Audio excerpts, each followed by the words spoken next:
Baik, sebelumnya selamat siang, selamat malam, selamat pagi untuk teman-teman semua yang menyaksikan materi perkuliahan kali ini. Assalamualaikum warahmatullahi wabarakatuh.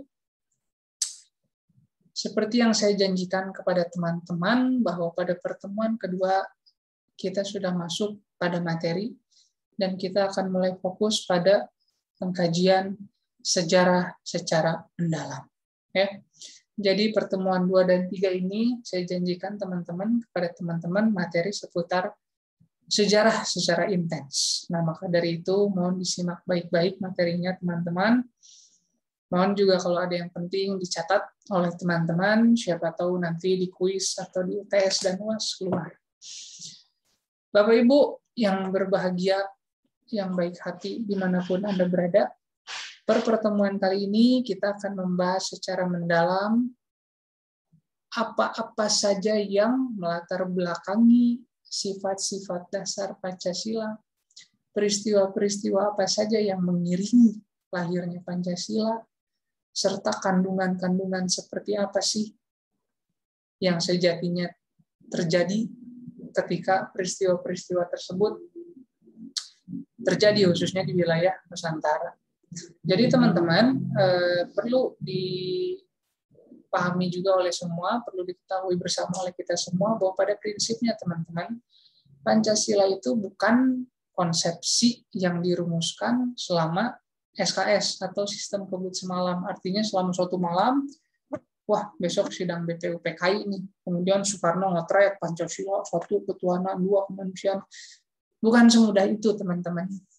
Tapi pada prinsipnya mulai dari sila ke-1 sampai ke-5, hal yang melatar belakanginya itu cukup panjang. Bahkan sejak masa purbakala, Anda bisa bayangkan, bahkan sejak masa zaman purbakala. Kenapa bisa sampai ditarik ke zaman purbakala? Mari kita kaji bersama terkait historisitas Pancasila, dikaji dari sebelum masa kebangkitan nasional. Sebelumnya saya pengen share screen dulu slide-nya buat teman-teman. Tunggu sebentar ya.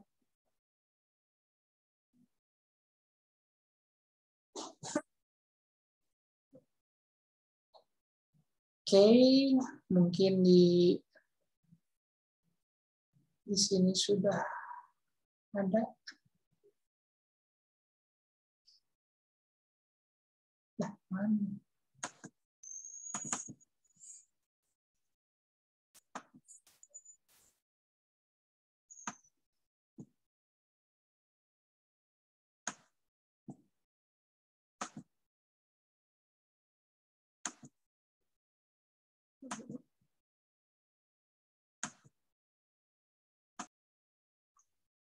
Nah, teman-teman, sebelum kita memulai pembahasan, teman-teman, mungkin teman-teman di sini ada yang berpikir bahwa mungkin agama pertama di Indonesia itu Islam, karena kebanyakan penduduknya itu memeluk ajaran Islam.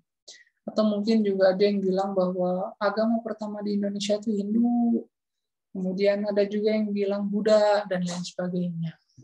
Perlu kita luruskan teman-teman bahwa pada prinsipnya sistem keyakinan yang pertama hadir yang tercatat dalam sejarah sampai saat ini ialah animisme dan dinamisme. Ya, jadi bukan Islam, bukan Kristen, kemudian bukan Buddha. Sistem kepercayaan yang pertama ada di Nusantara adalah animisme dan dinamisme. Nah, jadi teman-teman, pada masa prasejarah pun masyarakat di Nusantara itu sudah mengenal sistem kepercayaan.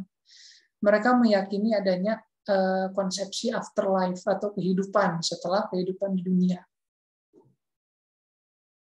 Mereka percaya bahwa ada yang mengatur takdir, kemudian juga ada yang berkuasa atas dirinya yang tidak bisa dideskripsikan secara physically. Kemudian juga mereka percaya bahwa melalui media-media tertentu ketika mereka meminta, maka kemudian akan dikabulkan oleh Yang Maha Kuasa dan lain sebagainya. Mungkin zaman dulu Tuhannya belum mungkin pada saat itu belum diyakini adanya konsepsi Tuhan seperti Allah, kemudian Yesus Kristus, Buddha, dan lain sebagainya. Hanya saja pada masa itu juga sudah dikenal bahwa ada konsep-konsep seperti itu. Ya, jadi teman-teman bisa dilihat bahwa pada masa itu kan sudah ditemukan dolmen, menhir, kemudian sarkofagus. Nah, itu teman-teman merupakan bukti-bukti bahwa masyarakat di Nusantara pada masa prasejarah sudah mengenal sistem kepercayaan. Nah, jadi itulah teman-teman kenapa para perumus Pancasila, mulai dari Soekarno dan lain-lain, dan tokoh-tokoh yang menambahkan seperti misalnya Yamin dan lain sebagainya, mengkonsepsikan sebuah sila tentang ketuhanan. Ketuhanan itu maksudnya adalah itu tadi, masyarakat Nusantara sejak dulu sudah mengenal sistem kepercayaan.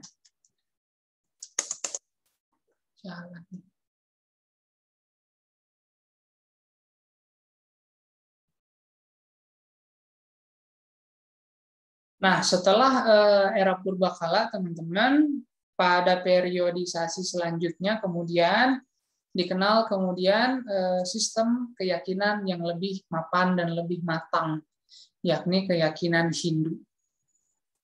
Nah, keyakinan Hindu ini juga dibarengi dengan adanya sistem kerajaan-kerajaan yang baru, yakni kerajaan Kutai Kartanegara. Nah, dicatat dalam sejarah bahwa kerajaan pertama yang ada di Nusantara adalah kerajaan Kutai Kartanegara di Kalimantan Timur. Nah, kerajaan tersebut sudah menganut sistem keyakinan bercorak Hindu.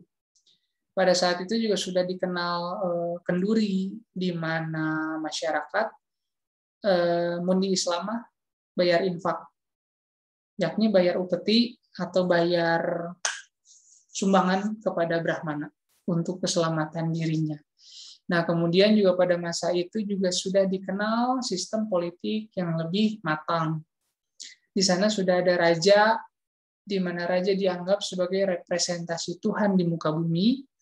Kemudian juga ada yang diperintah. Yang diperintahnya sendiri merupakan rakyat. Jadi ada mekanisme pemerintahan di situ. Ada yang diperintah dan ada yang memerintah. Itu. Nah, teman-teman, di masa sistem kerajaan Kutai sendiri, kita bisa melihat bahwa ternyata di situ sudah tertata sebuah kehidupan atau peradaban yang lebih baik. Nah, seiring hadirnya Hindu, hadir juga sistem kasta. Dalam Hindu kemudian ada sistem kasta di mana yang tertinggi adalah kasta Brahmana, kemudian yang kedua adalah kasta Ksatria, yang ketiga Waisya, dan terakhir adalah Sudra. Dan yang paling terakhir-terakhirnya adalah kaum Pariah, gembel, dan lain sebagainya. Brahmana itu pemuka agama, kemudian juga Ksatria itu prajurit, kemudian Waisya pedagang, dan terakhir adalah Sudra. Sudra itu ya masyarakat kecil pada umumnya, itu kasta Sudra.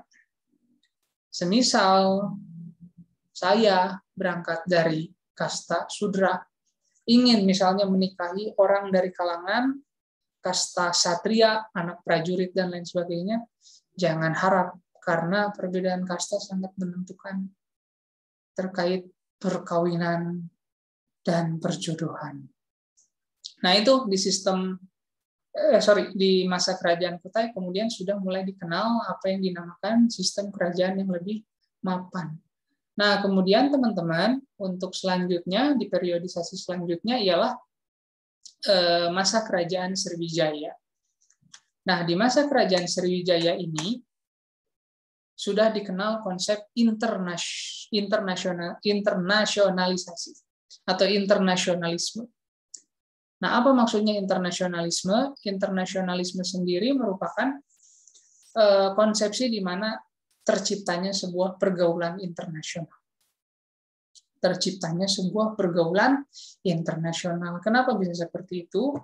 Di masa Sriwijaya, teman-teman, Sriwijaya sudah menjalin kerjasama dengan kerajaan di luar Nusantara, seperti kerajaan Kolomandala di Sri Lanka, kemudian juga kerajaan-kerajaan di Champa atau Kamboja, juga dengan pemuka-pemuka agama Buddha di Cina.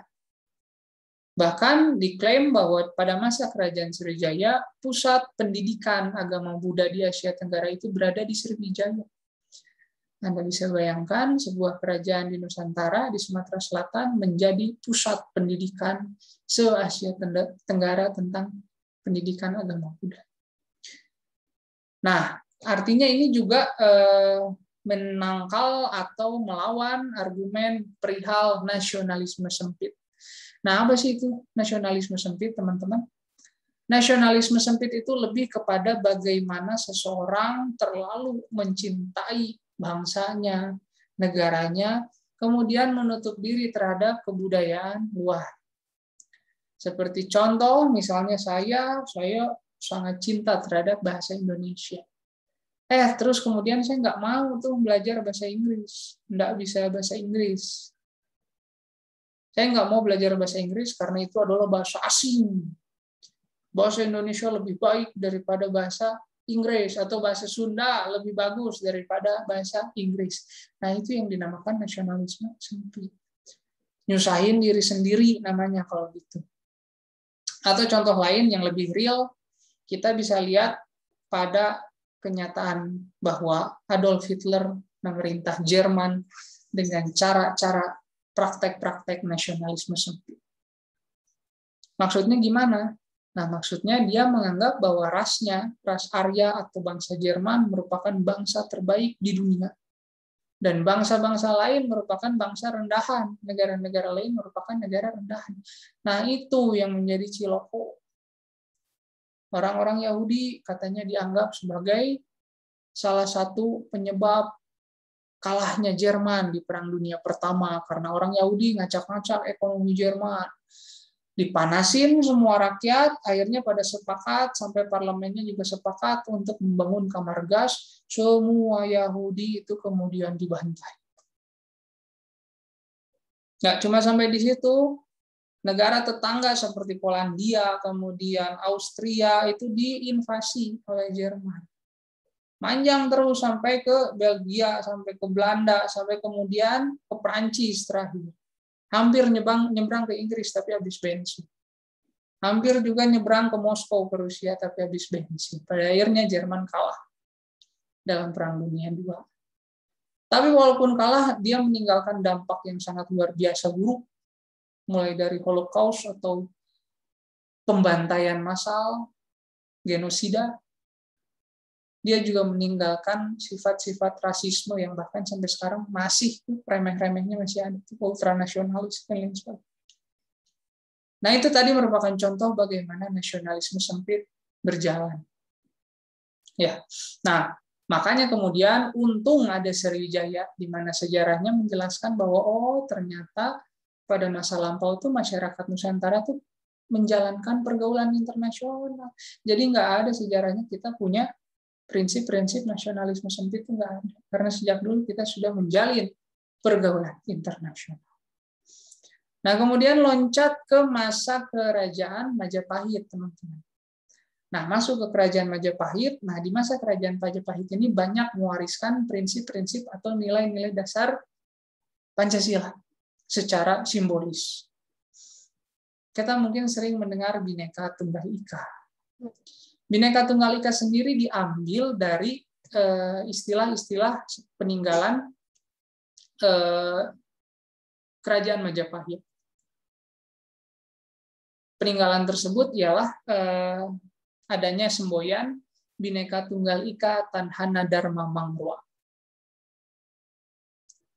Kalimat tersebut ditemukan dalam Kitab Negara Kertagama karangan Puprapanca dan Kitab Sutasoma karangan Putantula.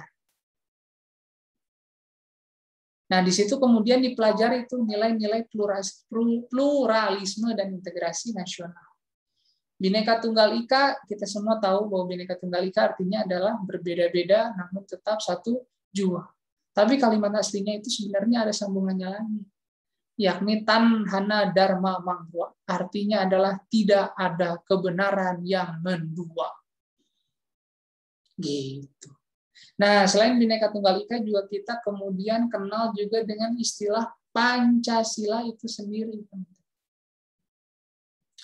Perlu diketahui oleh teman-teman bahwa Pancasila itu sebenarnya diambil dari konsepsi yang ada pada masa Majapahit. Jadi Pancasila itu sudah ada dari zaman Majapahit, tapi isinya nggak sama kayak sekarang. Kalau dulu isinya kan, kalau sekarang kan isinya ketuhanan yang Maha Esa, kemanusiaan yang adil dan beradab, dan seterusnya. Nah, kalau misalnya zaman Majapahit itu, teman-teman, sila pertama itu tidak boleh melakukan kekerasan. Kemudian yang kedua itu tidak boleh mencuri. Yang ketiga itu tidak boleh berjiwa dengki.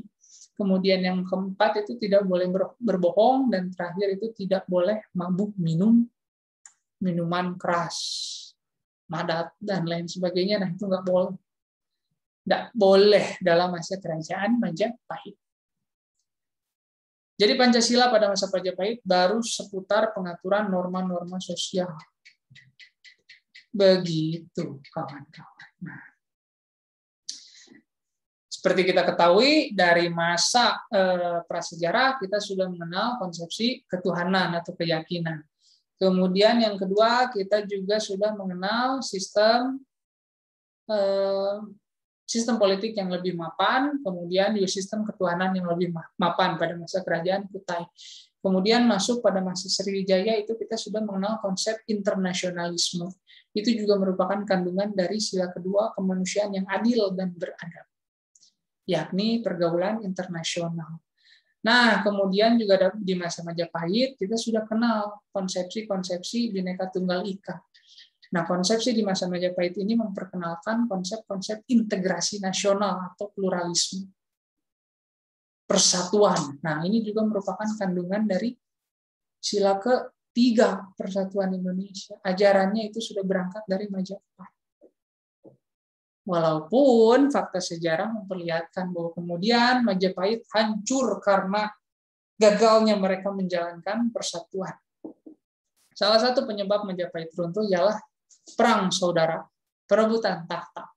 Karena pasca sepeninggal Hayam Wuruk, rajanya yang terkenal, tidak ada lagi sosok raja yang kiranya mampu mempersatukan rakyat Majapahit pada saat itu.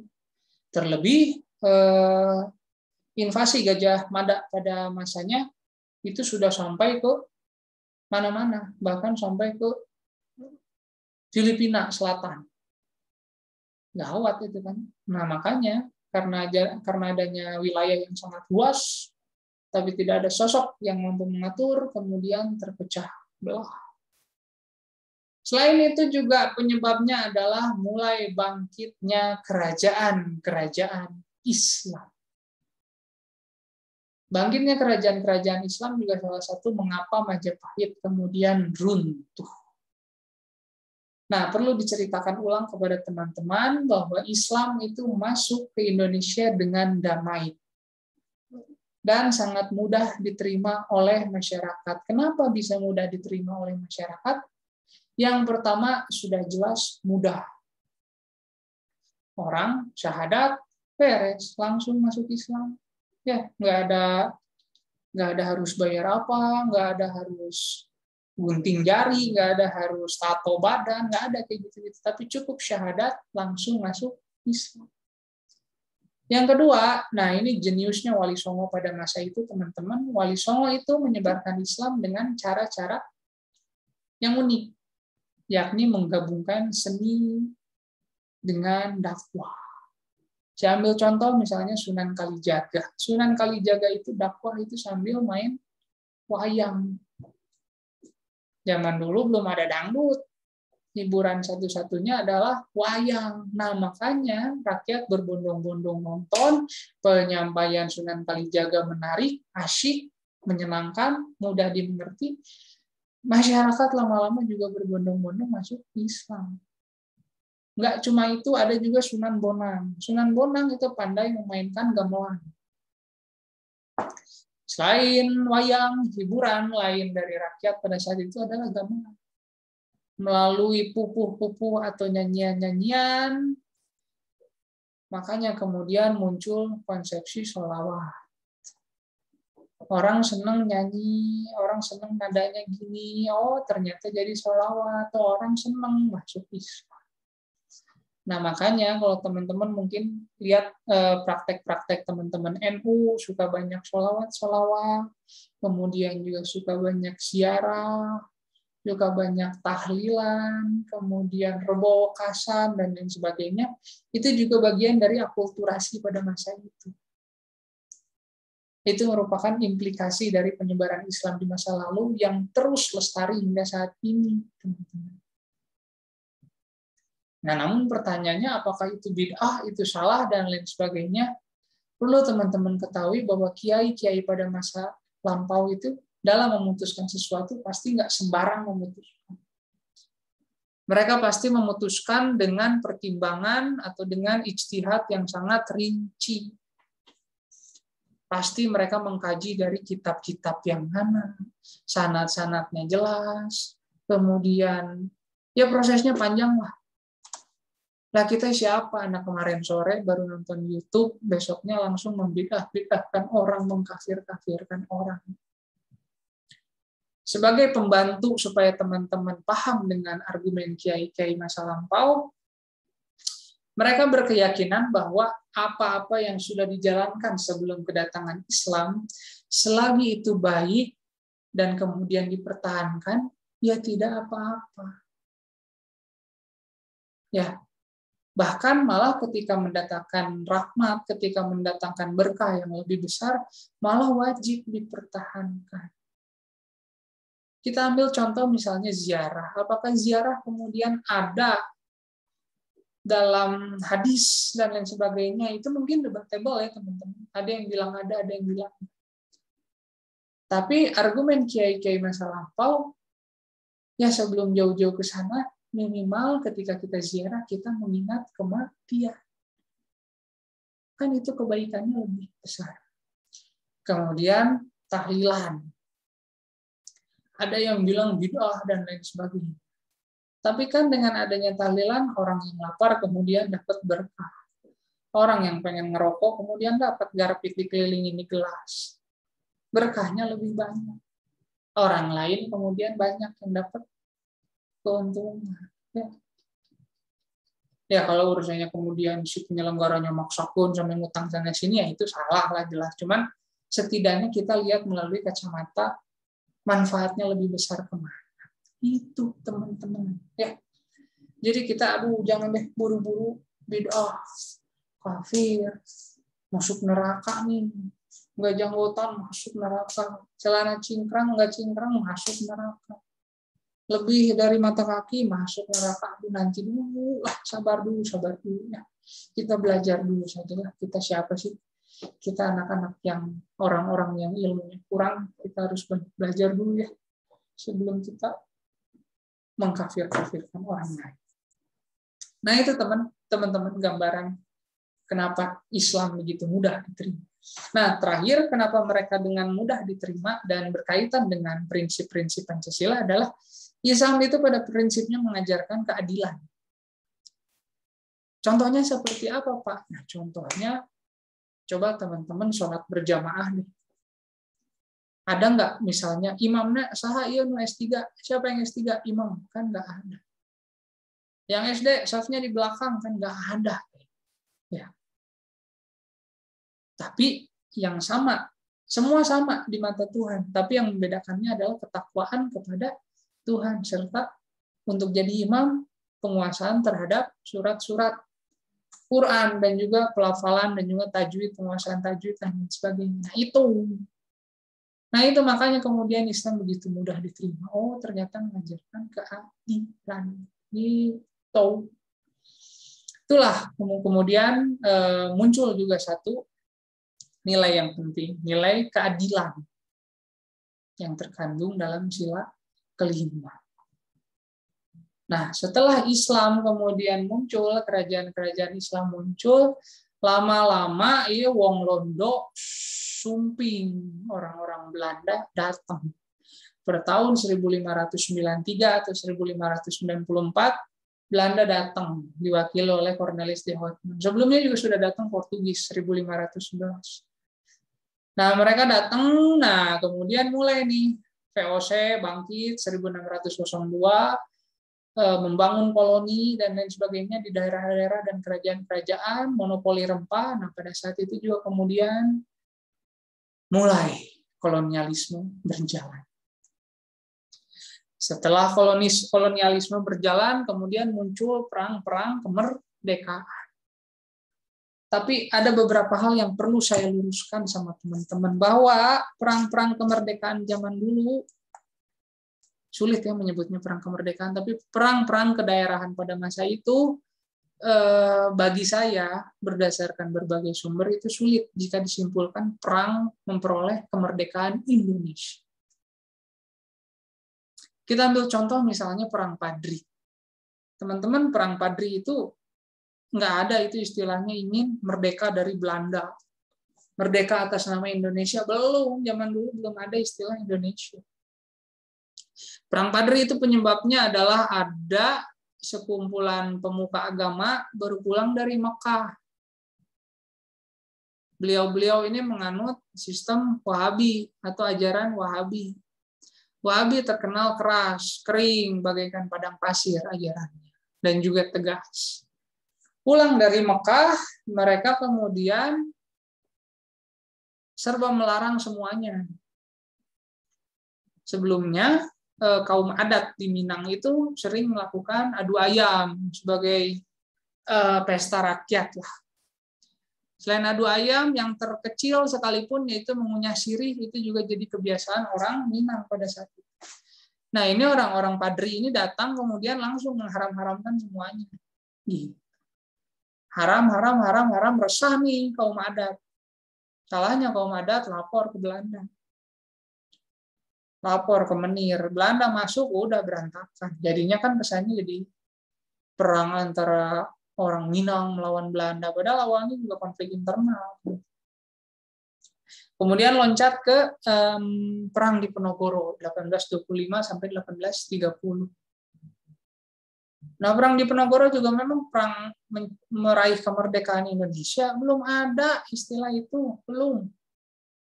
Tapi pada masa itu awalnya disebabkan oleh konflik internal juga sih. Pihak kerajaan menyewa-nyewakan tanah ke Belanda. Ada yang besar, ada yang kecil, ada yang disewakan ke kubu, dan lain sebagainya.